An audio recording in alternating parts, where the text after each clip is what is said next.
Alright guys, welcome to a slightly different video today. Normally we're out here building like the ultimate budget or the ultimate just insane CS loadouts.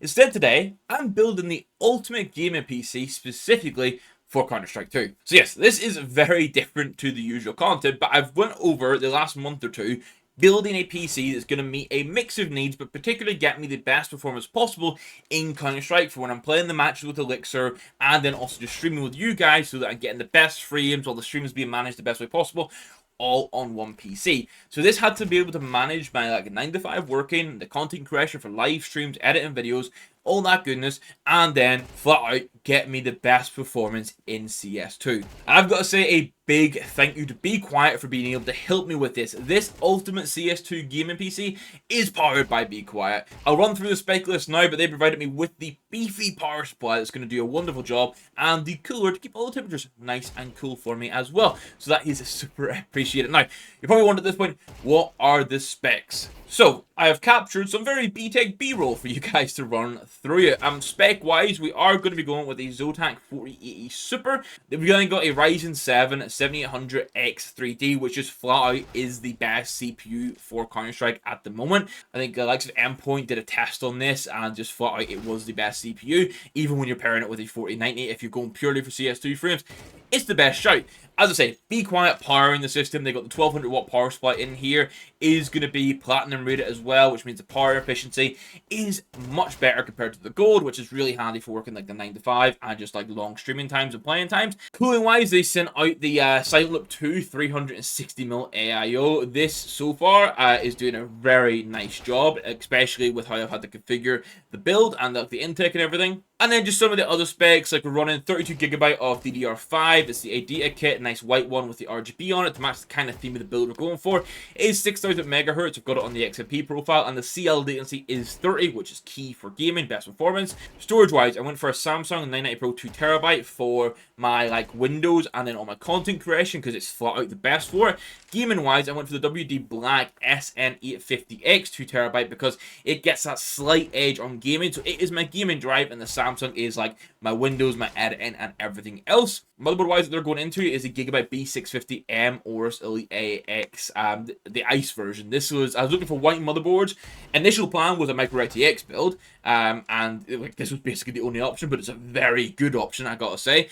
And then the case is the NZXT H6 Flow White. I went up to this going mid-tower whenever I got the 360mm cooler, and I was like, yeah, for cooling wise, we probably need to do it. Now, I am going to have some benchmark results come up in a minute, and I'm going to pace up from the new PC versus the old PC. So, just to run you through rough specs of the old PC, it was a pretty capable system. It had a 12700K in it. It was paired with a 4080. Had water cooling as well on intake, which was nice. It had 32GB DDR5 as well. Slightly faster memory, but on a higher CL latency. And then again, it had like a 980 Pro heatsink. It was on a big MSI motherboard, and it had an 850 watt gold. And it was in the Leon Lee 11 Dynamic Mini Snow actually, which is still a very nice case. So while the FPS increase is still huge for me here, it's not exactly the same uplift you'd see if you're going from a complete budget PC build. Now, just a reminder that we do have a giveaway running at the minute as well, which is for an F1S Nightmare in minimal wear. Make sure you hit that like button, hit the subscribe button, and leave a comment down below of your PC build to be able to enter it. And let's get right into the benchmarks. Now, for benchmarking, because this is purely focused on CS2, I did some other basic benchmarks to make sure the system was working okay, but I'm using the FPS Heaven workshop map to do the benchmark here, because that is the best way to benchmark specifically for CS. I'll leave a link for that down below. And I wanted to benchmark across 4 different areas. So I've done 16:9 on the 1920x1080, because that's what I play on. I've also done 4:3 on custom resolution. That's 1440x1080. That's what I think is the best 4:3 option. And then I've gone for the most common 4:3 option as well, 1280x960. I then went back and decided to use like the optimized pro settings, which there's not a crazy difference there, but I'll show all those on screen now as well. And it does give a slight sort of performance uplift. So we're running on like the initial test. Everything's on like medium to high settings. We're not running those. And we've got like reflex, low latency on enabled and boost. We're running all dynamic shadows, all that goodness. Oh, you see it all on screen now while I'm waffling. And in the pro settings, the main things that change here is they run just enabled for NVIDIA Reflex. You don't have boost on. They change the multi-sampling from 4x to 8x. They then have the likes of like shader and particle detail on low, and model texture on low as well.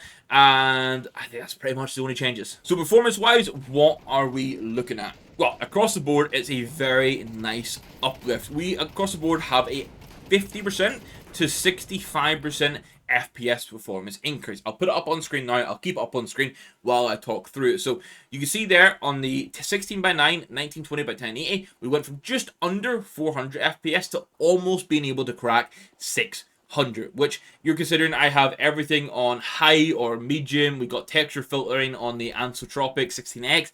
It's running CS2 at a very nice level. Game looks beautiful on 1080p on this. And we're getting almost 600 FPS. Kind of nuts. On the 4.3 settings, first of all, the 1440 by 1080p, it goes from being 400 to being 660. And then on the 1280 by 960, it goes from 410 to 681. So you can see the difference there on the 4.3 is very close, but it is a significant uptick, 60 FPS different compared to the new system on 1080p. But those are 64 and 65% increases respectively, which, considering the PC before was already a good spec system for CS, it's just kind of insane to see this level of an increase. And then when I went to the pro settings, you can see there, basically compared to my previous 1080p settings, old PC they were getting like 7 FPS more, new PC they're getting like 10 FPS more, but overall still 49% increase. So have I built the ultimate PC for CS2? I think so, yes, without going over the top. Obviously, when we talk ultimate, I could be running some insane custom water-cooled loop on this. I could have 20 fans running with a perfect overclocked, underclocked settings. Like, I've not messed around with any of that because I wanted to be as realistic as you guys, you were building a pre-built PC or building it yourself and just getting straight into gaming. I put this PC together. I did like the NVIDIA driver update. I did some motherboard driver updates, and I did Windows updates. That's all I did. I then ran the benchmark. So if you guys then want to go and be able to tweak things to get an extra 10, 20 FPS, you can. But I wanted this to be a really core true test that if you just build the PC from scratch or you buy it like this, this is the sort of performance you're going to be expecting to get.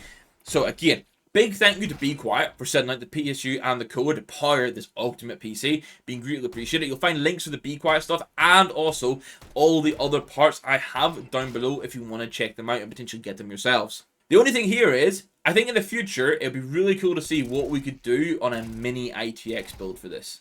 Like, we can probably get a 4080 Super in there, because like the card length is 320mm, so that it would fit in. It's really just how's the CPU cooling gonna sort of perform, and then yeah, really it's the cooling temperatures. How is the cooling going to manage it? But I'm gonna end it there. It was super cool to be able to get a new PC in that's going to run the streams and the game so much better.